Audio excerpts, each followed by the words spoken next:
All right, Phil, the episode has not started yet, but we have some things we need to address first. A preamble. This is how YouTubers apologize before it begins. We need to make a public service announcement. That's not what we're doing here. We'll never apologize for any of our mistakes. Instead, we thought before we jump into this essay on the fantastic imagination, we realized we did a whole episode on it, and we never really defined how we're talking about the word imagination. Right. And you've got in front of you a dictionary. You're just going to read it right now. For real, someone legitimately gave a speech recently and used Merriam-Webster defines blank as, and then did it with a straight face. And I thought, maybe it's time to bring it back. I never thought I would see anyone. I thought that was the first thing you learn when you speech 101. Do not give the definition. The dictionary defines wedding as bringing together of two hot materials. Isn't that what Michael says in that episode? It's welding. No, but that's the joke. That he's saying the wrong one. I know what the joke. Oh, okay. I thought you didn't know that I knew that. All right. Well, let's use our imaginations and pretend like we didn't already start off digressing here. But we wanted to define what we mean when we talk about imagination. I think that'd be helpful before we actually do this episode. When I have taught workshops on imagination and how it engages us as learners, I've often started with Aristotle, who really defines imagination as that in virtue of which an image occurs in us, as in without input from another one's sentence. Now, Phil, here you go. The Oxford English Dictionary, it's not Merriam-Webster, so it doesn't count, defines imagination the same way. It describes it as a power or capacity to form internal images or ideas of objects and situations not actually present to our senses. Now, Phil didn't know that I already had looked up the dictionary definition before he made fun of people who look up the dictionary definition. So he's sitting there thinking he's mean to me now. If you play the tape back, you did that yourself. You've done that yourself. You done played yourself. But okay, so you've got Aristotle's definition from, that's the third book of De Anima, where you get that, and then you've got this Oxford English more modern definition. They're both about the same, right? An image that occurs within us that's not really there. But all of us, our listeners, Phil, you, myself, we've all used our imagination in the last few weeks, few months, few years, etc. When we read a book, right, when there's pictures, like we read The Prince and the Goblin, if there aren't pictures, we're using our imagination to picture those actual characters. Yeah. Which, by the way, is the trippiest thing that we do on a regular basis. Okay. We're looking at ink arranged in a certain way on the page, and we're forming images in our mind. We're hallucinating vividly while looking at the stuff that other people arrange in ink in a certain way. Yeah. It's crazy. My students on campus use imagination when they get excited for a summer vacation that's free of schoolwork and no crazy teacher anymore and no homework, and it's still January, there's snow on the ground. They're using their imagination, right? Imagination, in this sense, is not simply thinking something that is made up, right? My students really do have a summer vacation coming. Another way of thinking about imagination is that it actually can make something real or more realized. So you and I both have children, and we both know that experience. I'm sure many of our podcast listeners, especially the dads listening, know this feeling, which is that time period when your wife is pregnant, those very early stages, but there's no physical signs of pregnancy, right? I remember this with both of our kids when Anna was like, I don't know, 10, 11, 12 weeks pregnant. And she might not be feeling well, but like physically she does not look pregnant. When my wife is 7, 8 months pregnant, you're like, oh, you don't have to imagine it. It's very clear that they're pregnant. When I imagined playing, reading, enjoying time with, my daughter and my son, you probably did this with your son as well too, my love for those children who I could see no actual existence of actually became more real. The realization of, like most recently my daughter, because she's the youngest, right? Her existence became more realized in me the more I kind of imagined that future, right? More so than just the plus on the pregnancy test. Yeah. My imagination actually made her existence more realized. That's what Lewis is talking about in Fairy Stories May Say Best, whatever to be said. I don't remember what he says it. When he says that imagination can allow truth to appear in its full potency. My imagination doesn't threaten the truth of my daughter's existence. In fact, it made it more realistic. It made it more realized. And so when we're talking about an imagination, we're not just talking about make-believe in the backyard. It can be that. When my kids are playing make-believe in the backyard, they're using their imagination. But it can be something as deep as actually making the life of my children more realized at a time when I cannot see any indication of their life. Right. And I just think that's really helpful for us as you and I are about to go through this and spend a lot of time talking about imagination to get actually a little bit of a glimpse of the power that imagination has and what exactly it is. Looking forward to it. See you on the other side.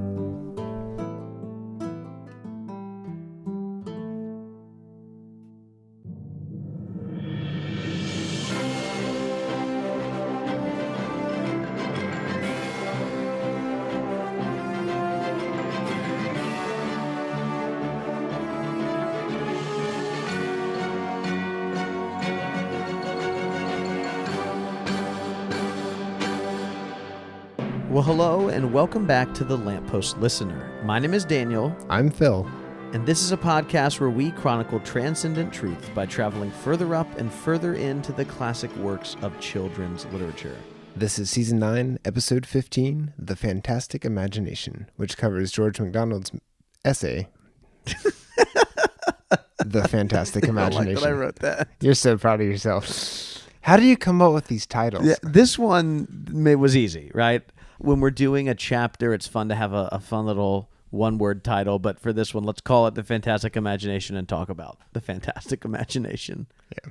Yeah. This really is a great essay. And it feels very legit to read a very grainy PDF copy of something that is so old. Is that the one? Oh, the one I sent you, I actually did not use. You didn't use this one. You have a nice, pristine copy that's printed out or something. No, I had a hard time. I tried to download it as a PDF and then highlight it. It's a little bit easier because I was doing it on my computer. I didn't have my my pens and my like annotating stuff at my house last night. I left it at school, and I couldn't. It wouldn't let you do it. Like maybe the PDF was so old. You know, because the essay's old PDFs. So I went and found a different one. I made a PDF of that, and then I was able to highlight it. Yeah. So I had to save it and then do stuff to make it. I will put this essay in the episode's description because this is a really short essay. I think it's about 4 pages long. The PDF that I had kind of created. So it's not some of the essays we covered, back in season 8, especially like on fairy stories, which we'll definitely talk about some of the connections. 70 plus pages. It was like 70 pages, Yeah. But this one, much easier to read. So just click on, if you even want to, maybe listeners, before you listen to us talk about it, click on the link right now in the description. Go, takes, I don't know, maybe probably closer to about 10 minutes to read because you want to really take a lot of it in. But you can maybe read it for you, I'd say 20. What'd you say? Also, I kept falling asleep. Really? Well, I was reading it at nap time. Oh, okay. Fair enough. Did you read it today? I read it yesterday. And then I realized today that I should probably read it again. That's a smart idea. And I have a much better recall this time. This is about 20 years or so after the book we've been reading, The Princess and the Goblin, has been written and published. And about 10 years after Princess and Curdie, this is near the end of MacDonald's career. And I think that as we read through this story, it's important for us to think about the fact that he is near the very end of his career and not kind of in the middle of it or near the beginning. That perspective helps quite a bit because he references works that he's written and saying that these are not necessarily the perfect examples of what fairy is, but it helps to know that this is at the end of his career. So coming here at the end of his life, Phil, before we dive into this essay, what would, if listeners haven't read it yet, what would you say this essay is about? He's trying to define as best he can what a fairy tale is without actually providing a definition. Sure. But more pointing toward examples that encapsulate what a fairy tale is, at least at the beginning. Absolutely. And as it as the essay develops, he then gets more into the role that our imagination plays, or really, it kind of goes both ways. The role that the fairy story has on our imagination, but also the role that our imagination has on the fairy story. And we'll get into this. He even kind of brings up some more modernist views of literary criticism, like reader response theory, I think is one of them that I kind of made some connections to. But before we do all that, let's actually go to the very beginning of it and start there. Here's how this begins. He says there's no English word corresponding to the German word for fairy tale. Like, we use the word fairy tale because we don't actually have a good word for it, which I don't even know if Tolkien brought this up in On Fairy Stories. Do you remember this at all?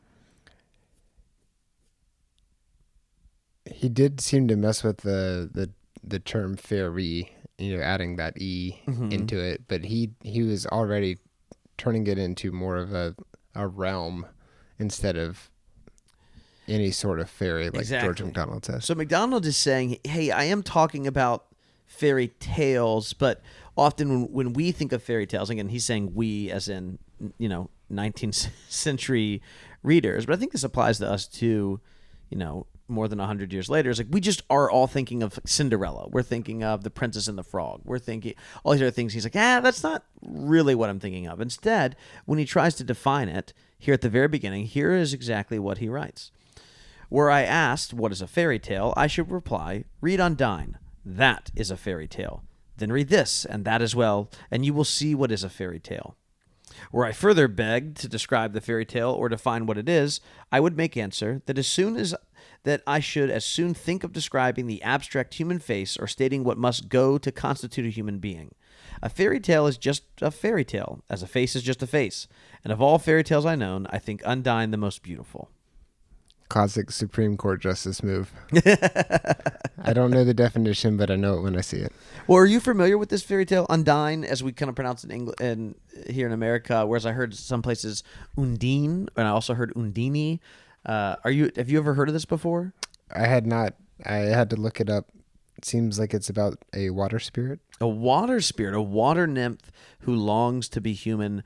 The story goes all the way back to the beginning of the 19th century, 1811. It's a German. They didn't have those yet, actually. They didn't have germs? No, yeah. Well, they didn't know they had germs necessarily. Right, yeah, right. Germ theory doesn't exist in 1811. I don't think it does. No, not before the Civil War. Yeah, I was going to say Crimean War is the first, I think one of the first wars, too, that germ theory comes in. That's like 10 years before the Civil War. Yeah. So... Is it still a theory, or are we pretty... like, I'm pretty sure. The science is still out. It was a theory back then. That's what they mean. So it's about a water nymph who longs to become human. So, I mean, you just hear that. You're like, oh, that does sound like a fairy tale. It does. A water spirit who longs to become human. It's actually a relatively short one. I found a version of it. I downloaded it as a PDF. I'm going to print it off and read it, but I have not actually read it yet. So maybe it's like, I don't know, maybe something we do on like the Dancing Lawn or something. Let's read that and talk about it. Was that the prototype for The Little Mermaid? Was it? It's a serious question. Is it the same? Well, that's tricky. I'm trying to remember, when is Anderson publishing The Little Mermaid? Does it come out? It's around that same time. It's maybe not as early, maybe not 1811, but goodness, it can't be that much later. 1820s, maybe. I'm sure you've got your computer in front of you, but I know it's not super fun to have us all looking stuff up. Yeah, that would be a great show. Let's just keep looking it up. Everyone else can already do this on their own. I'm already using all of my self-control not to tell you all the other things that happened in 1893. Oh, stop. It doesn't matter anymore. But I mean, maybe, I don't know. You would assume that Anderson is relatively familiar with many of these. So I know obviously he's Danish. Hans Christian Andersen was influenced by the portrayal of souls in, how are you pronouncing it? Undine is how I heard some American scholars pronounce it. While writing The Little Mermaid. In one of his letters, he stated, I have not, like de la Motte, I'm not going to say that next part, allowed the mermaid's acquiring of an immortal soul to depend upon an alien creature, upon the love of a human being. I'm sure that's wrong. It would depend rather much on chance, wouldn't it? I won't accept that sort of thing in this world. I have permitted my mermaid to follow a more natural, more divine path. So he was inspired by it. So we've got this story that MacDonald says he really enjoys, and already he's like, I can't really describe a fairy tale, which really is what Tolkien eventually says. Half a century later, I can't really describe it to you. In the same way that and he goes on to say too that we kind of, instead of even describing what a man is, often we would say more of what a man ought to be, and he says that's kind of what he applies to this idea of fairy tale. And here's what he says: many a man, however, would not attempt to define a man. They might venture to say something as to what a man ought to be. Even so much, I will not in this place venture with regard to the fairy tale, for my long past work in that kind might but poorly instance or illustrate my now more mature judgment. And then he kind of says exactly what he longs to do for the rest of this essay. I will but say some things helpful to the reading, in right-minded fashion, of such fairy tales as I would wish to write or care to read. Definitely appealing to that ideal, even not being able to fully accomplish it himself to his standards. Exactly, right? So there's that appeal, and this very much reminds us of Lewis and Tolkien. Lewis turning to Tullers and saying, there's none of these stories that we like to read. I guess we'll have to write them ourselves, right? It's a similar. He's not quite saying the exact same thing, but he is saying, I'll tell you about the kind of fairy tales that I would love, or that I have loved here. And I'm so curious how much of this is an attempt at humility, or I'm assuming this is quite honest. And it is comforting to know that people who try to create something never feel that confident that they've attained it.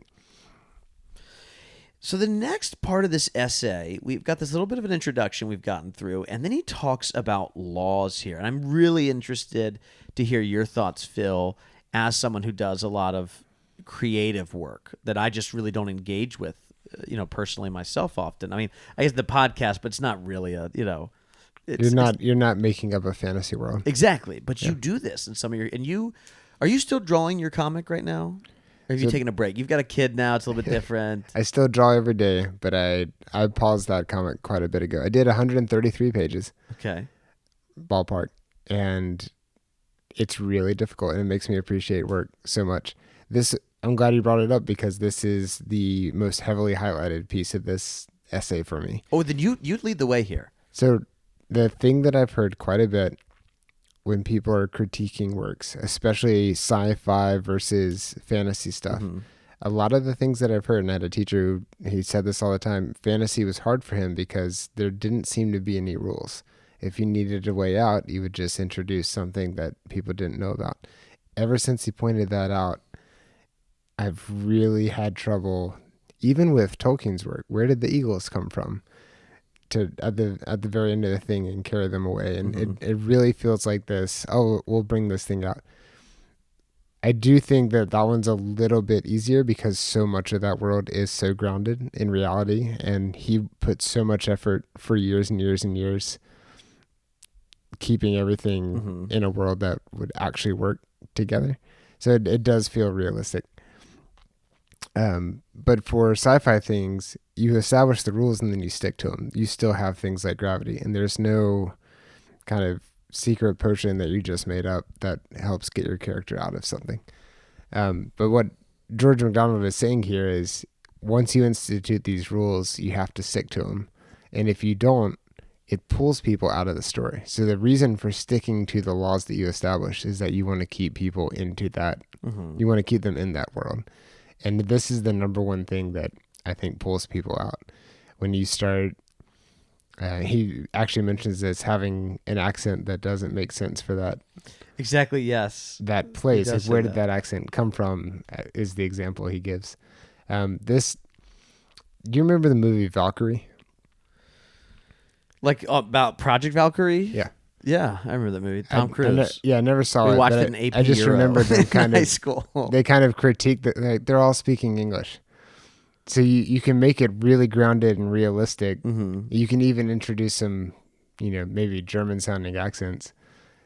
But if everybody's speaking English the whole time, it kind of ruins the whole thing. And you have to, the reader has to participate somewhat. The viewer has to participate somewhat.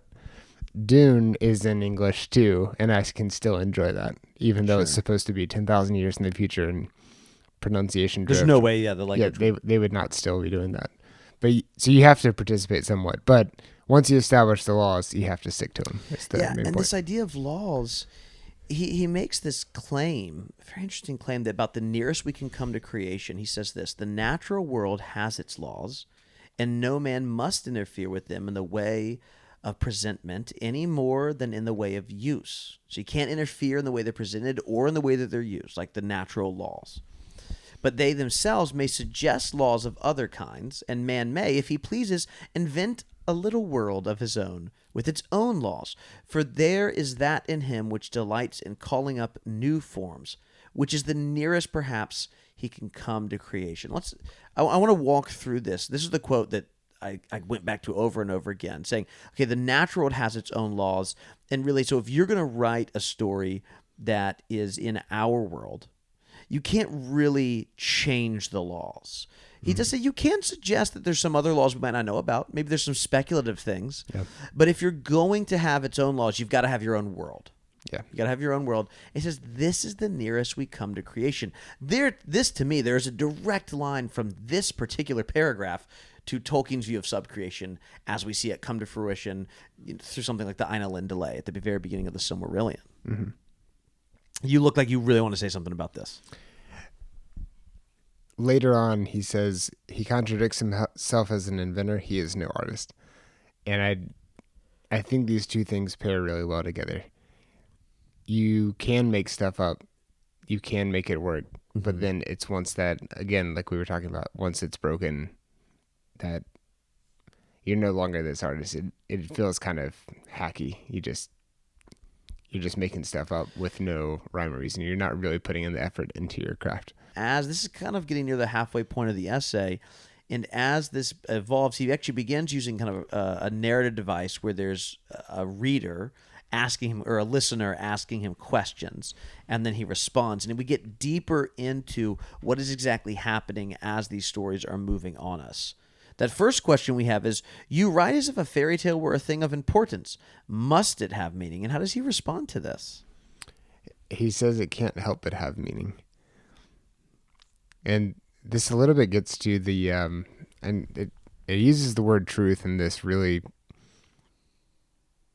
now in, 2025, this kind of old way. It says if it has proportion and harmony, it has vitality, and vitality is truth.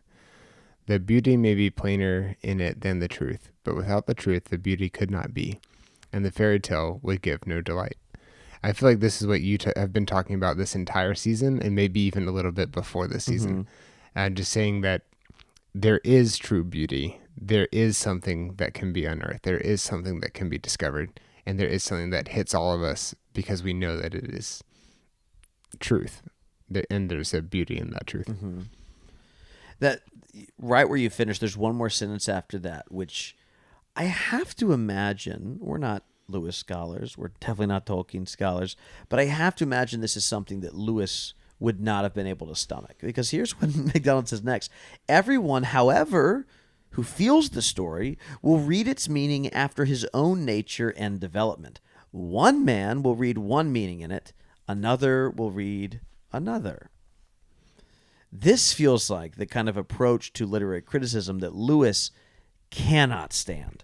The idea that you, Phil, can read a book and interpret one thing, and I can read a book and interpret another.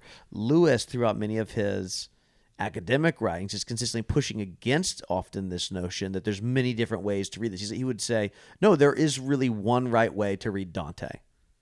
There's only one right way to read Chaucer, or to read Milton. I'm trying to think of if those two viewpoints would work. I think what MacDonald is saying here is that you can't control the fact that other people are going to have different interpretations. And I think that can be true. And what Lewis is saying, that there's one right way to do it, could also happen.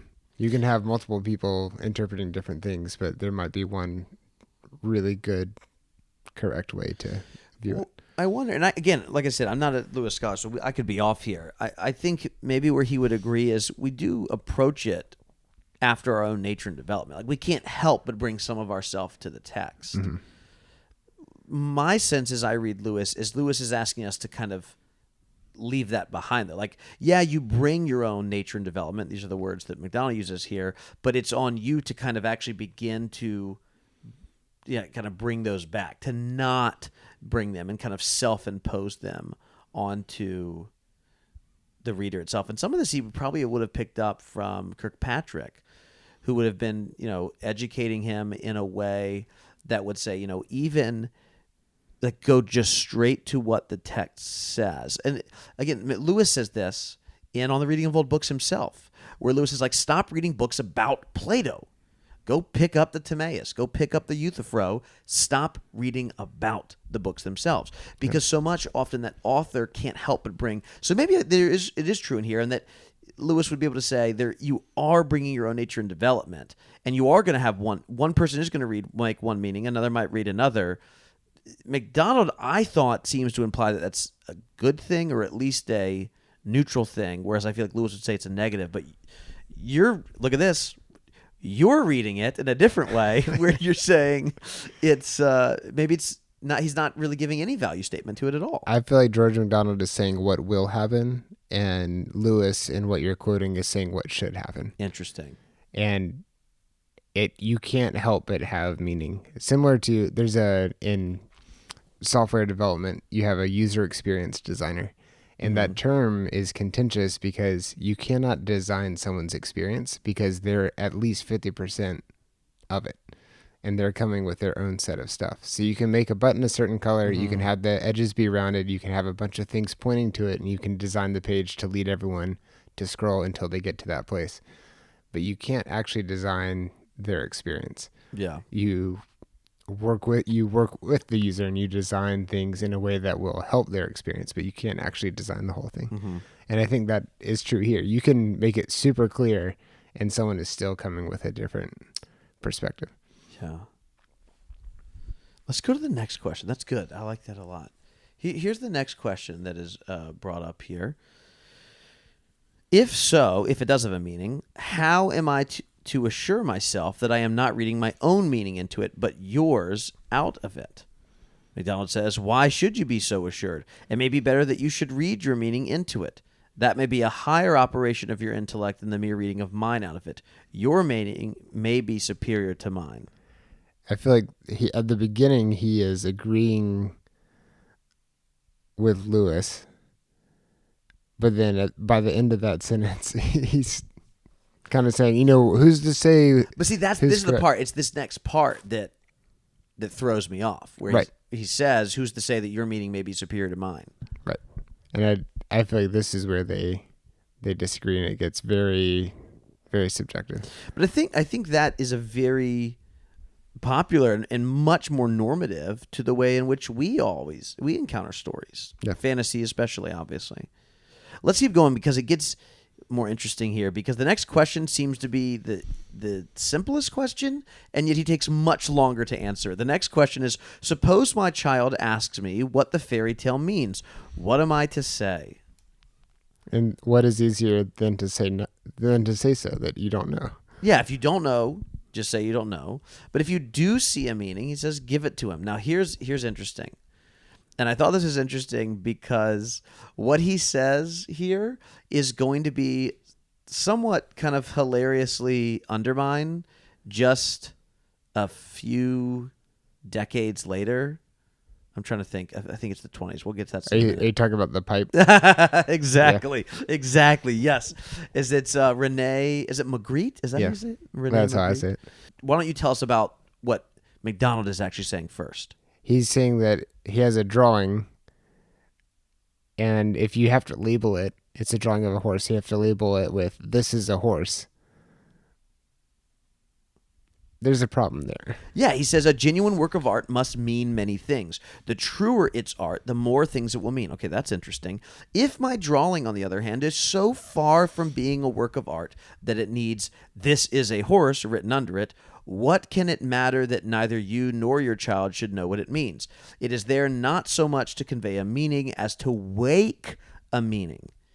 If it do not even wake an interest, throw it aside. A meaning may be there, but it is not for you. If again you do not know a horse when you see it, the name written under it will not serve you much. At all events, the business of the painter is not to teach zoology. I would love to have that last quote printed out on my wall. I love that. But all of this, you and I have to read this, and all of our listeners to this podcast have to read this with, and I assume it's one of the most famous paintings in all of the 20th century that many people are thinking of, Magritte's. I don't know what the French is. Maybe you remember it. But you tell it now. This is the thing that I shut you down on a second. This is not a pipe. It's a picture of a pipe with the text underneath it saying this is not a pipe. Well, this is a great place for us to move on. Although I should say that it's here right after he mentions this is a horse painting that he does say, don't worry, as he actually answered the question, don't worry. Most kids won't even trouble you about the meaning. They find what they're capable of finding. And then he says this very famous line, for my part, I do not write for children, but for the childlike, whether of 5 or 50 or 75. Yeah. Then we go into really the last part, which makes up probably about the last 40% of the essay, but it all kind of flows together, where he says, a fairy tale is not an allegory. You know that Tolkien loved that. A fairy tale is not an allegory.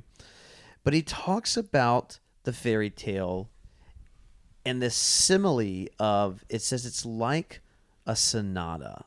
Was this something you found interesting here? This is something that happens quite a bit with classical music, anything without words. Where it's much more abstract.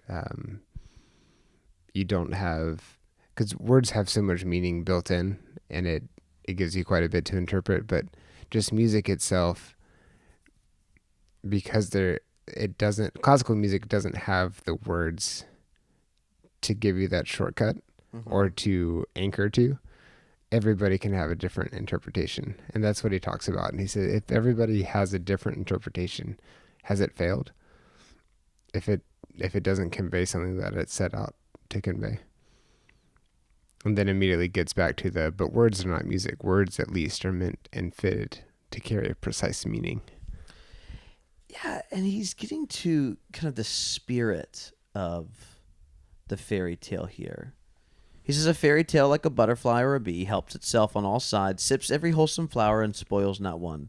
The true fairy tale is, to my mind, very like a sonata. We all know that a sonata means something, and where there is a faculty of talking with suitable vagueness and choosing metaphors sufficiently loose, mind may approach mind, and the interpretation of a sonata with the result of a more or less contenting consciousness of sympathy. Now, okay, he uses a lot of big words in here, but the point, I think, especially for listeners to hear is this. You listen to a sonata. Imagine we go to the symphony. We hear a sonata being played. But if 2 or 3 men sat down to write each what the sonata meant to him, what approximation to definite idea would be the result? Little enough, and that little more than needful. We should find it had roused related, if not identical feelings, but probably not one common thought. Okay, that's the line. I hope everyone heard that. We should find it had roused related, if not identical, feelings, but probably not one common thought. If we all listened to the sonata and then we actually tried to go home and write what it was about, we'd all be wrong. We wouldn't be able to get, or at least we wouldn't actually get to it. But we can hear the sonata, and actually it could probably rouse the correct, or at least close enough feelings within us. That's the heart of the fairy tale. That's the heart of the fairy story. It can rouse the right things in us, even if we have a hard time actually putting it to words itself. Right. He says, has the sonata therefore failed because it can't do this? Had it undertaken to convey, or ought it to be expected to impart anything defined, anything notionally recognizable? That's a very interesting question to ask right there. Yeah. That, I think, is, to me, this is the most important part of this essay, because in this, we get to begin seeing our imagination be used as a spiritual tool, because that's going to be where he's going to end the rest of this essay. But as he does that, we have to understand that the way the imagination is working is not necessarily always in words, at least from MacDonald's perspective. And it makes sense because, according to Lewis, he doesn't really have a way with them, right? Yeah.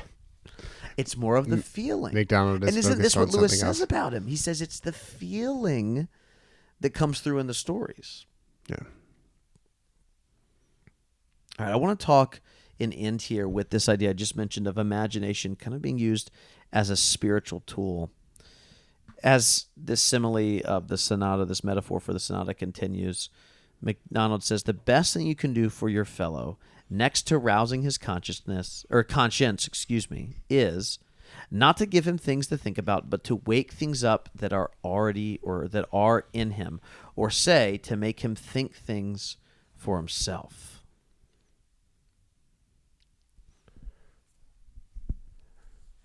This one makes me think of the content that I've interacted with, the movies I've seen, the books I've read that I still remember that had a really big impact. And it wasn't because of the idea behind it, but it was about the feeling that I was left with after finishing it. Mm-hmm.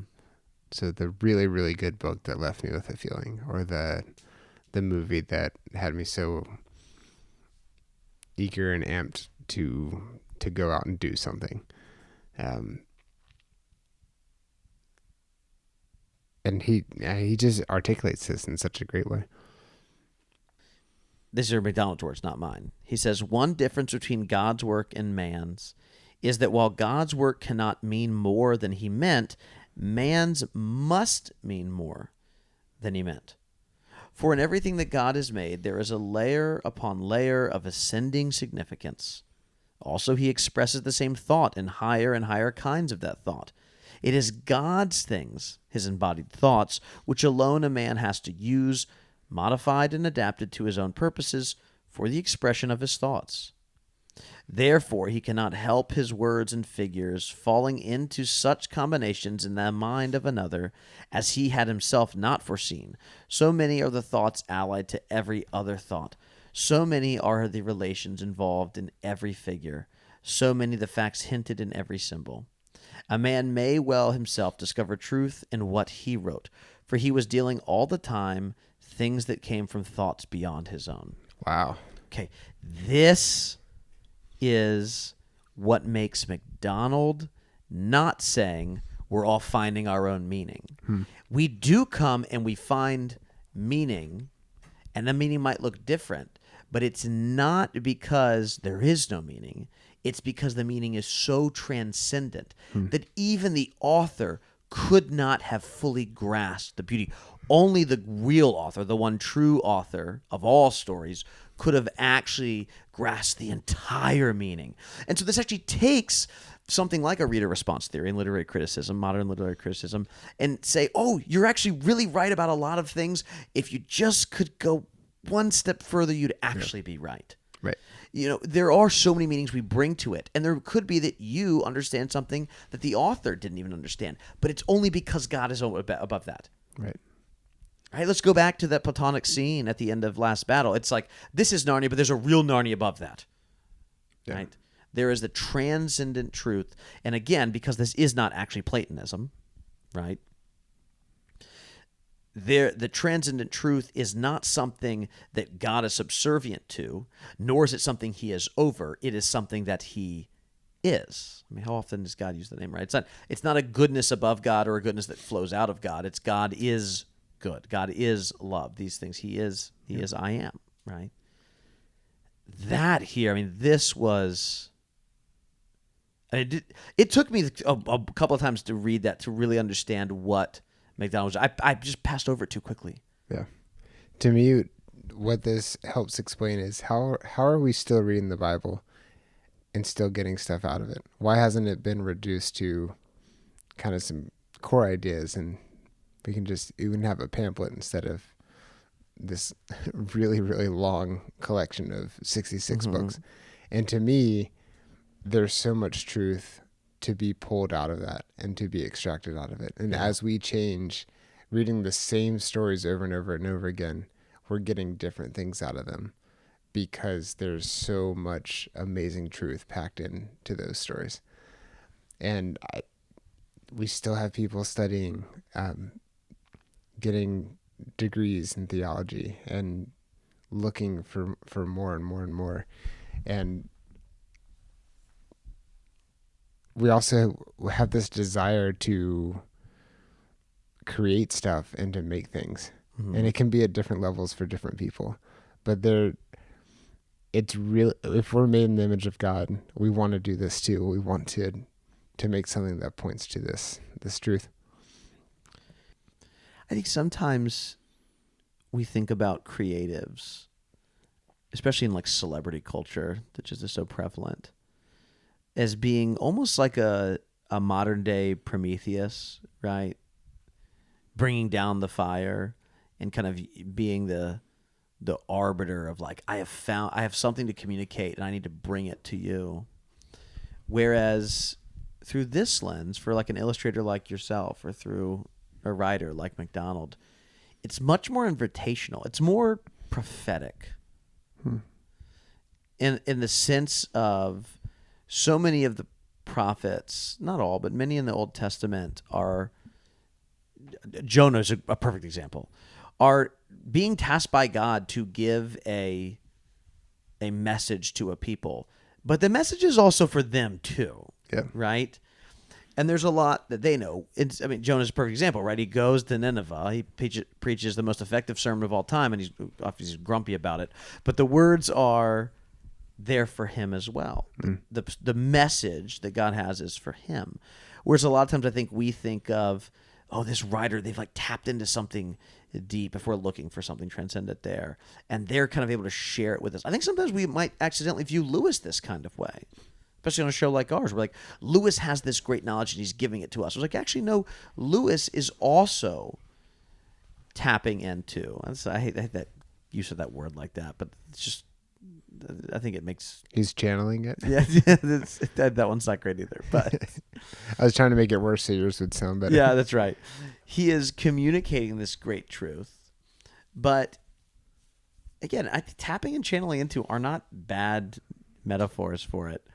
The truth is larger than him, and much of that truth is also for him just as much as it is for us as the readers. Yes, he is the sub-creator in that, but the sub-creator is actually still engaging because it is sub-creation, it's not creation. If God is the only one who can create, then the sub-creator is also receiving, not just giving. Yeah. This is about where the essay ends. He goes on just a little bit more to talk about kind of what this means about writing. But I want to know, did you have any final thoughts here? I think this is a great place. My work is nowhere close to being on par with George MacDonald or C.S. Lewis. And a lot of it hasn't been shared and probably won't be shared. But the act of creating was enlightening because I made it one page at a time without a plan. I just started drawing a character, and then I did page 2, page 3, and then, after a few years had over 100 pages. And it's hard to describe, but basically you just start making something and it a little bit takes on a life of its own, where you do feel like you're just channeling something. And I think what's really happening is a lot of subconscious stuff is coming out as you continue to draw and refine. And I can trace a lot of it back to different movies I've seen, different books I've read, especially different comics that I've consumed. But you're making something you don't necessarily know what's going to be there, and then suddenly it's on the page and it's evolving. And I do feel like that act of creation is searching for something, and it's a little bit blurry at first, and then it becomes more refined. And I think this is why nobody publishes their first draft. You write and you rewrite and you rewrite because you're trying to refine and you're trying to zoom in, or you're trying to clarify that image that you've been working toward. And the second draft, the third draft, by the time you get to the fourth, it's completely different than the first, although you can see the steps that it took to get there. So I really do think it's both the person writing or the person creating or the person leading a group of people to make something. And then you also bring in the person who's consuming that, who's viewing it, who's reading it. Yeah. Oh, I think this is a great place for us to end. Yep. Any final thoughts on this as we think through this fantastic imagination? I love the line, "Roses, boil them or we won't have them. My tales may not be roses, but I will not boil them." Yeah. That's right before his very final line, which I think it might be worth actually reading because, again, it just kind of perfectly encapsulates really the thesis of this entire essay, which is that the fairy tale works on our imagination, but it's to create this spark within us. It's got to move us in a way. Here's what he says. The best way with music, I imagine, is not to bring the forces of our intellect to bear upon it. We're not trying to put our intellect upon it, but to be still and let it work on that part of us for whose sake it exists. Not superimposing it, but letting it move over us, which, just pause for a minute. This is just often not how we read anymore. I know that he's talking about music here in his metaphor, but often we do superimpose ourselves on a text. We don't let it roll over us. He then goes on to say, we spoil countless precious things by intellectual greed. He who will be a man and will not be a child must, he cannot help himself, become a little man, that is, a dwarf. He will, however, need no consolation, for he is sure to think himself a very large creature indeed. Listen, he who will be a man and will not be a child becomes a little... So, calling out that childlike within us. And then he finishes it with this final sentence. If any strain of my, here he puts in quotation marks, broken music, make a child eyes flash, or his mother's grow for a moment dim, my labor will not have been in vain. Yeah. And then he types in all caps, "The end." Yeah, that last line is fantastic. It's worth it just for that brief moment. A child's eyes flash.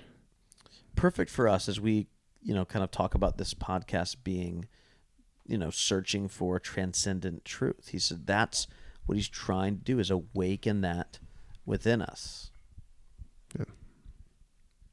I also just can't get over this fact that he's like, let it roll over us like music. It let it work on us.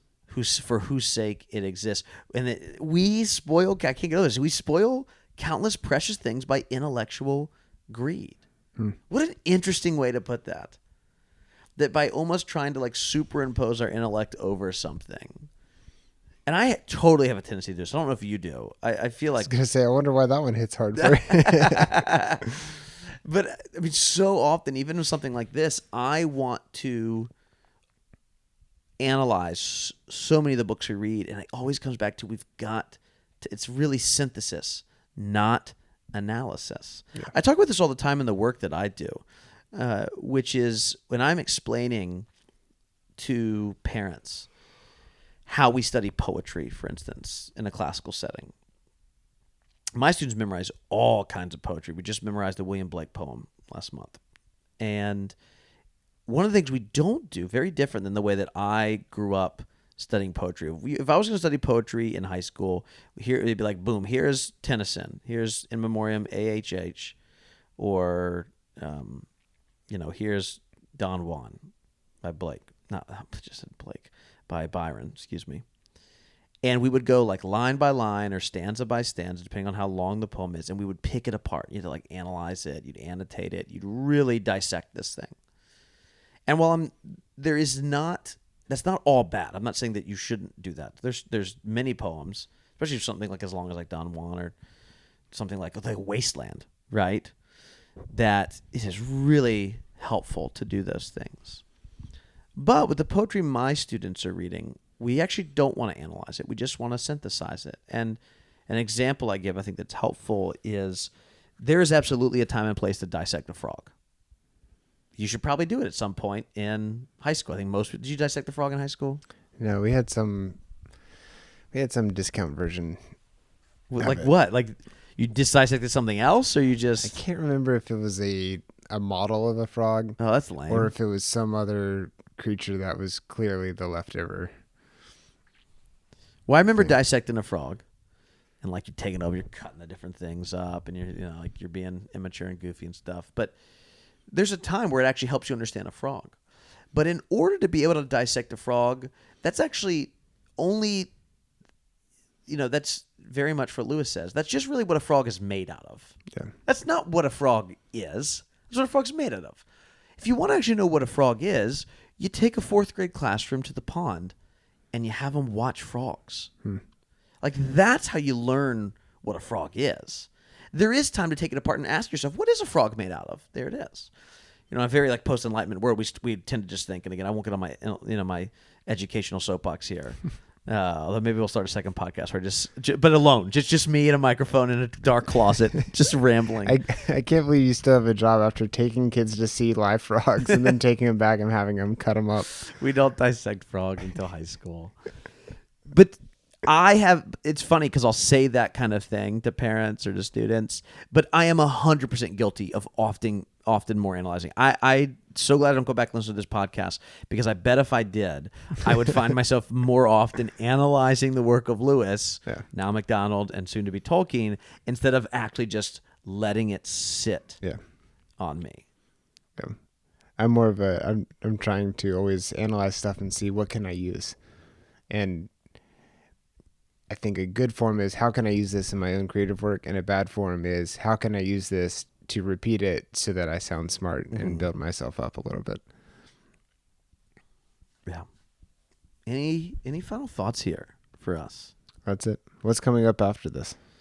Well, we've got no listener feedback today. We're a little long today, so we'll do listener feedback next time. We've got an email or two still about MacDonald, but we're not actually reading MacDonald in our next episode. We're going to jump into Smith of Wootton Major, which we'll talk about it more in the next episode, is a Tolkien story, very short little story that has some connections to George MacDonald. So it'll be a great bridge for us as we, at least for right now, maybe not forever, begin to leave behind MacDonald and begin looking towards Tolkien. Yeah, as we approach The Hobbit in season 10. Season 10.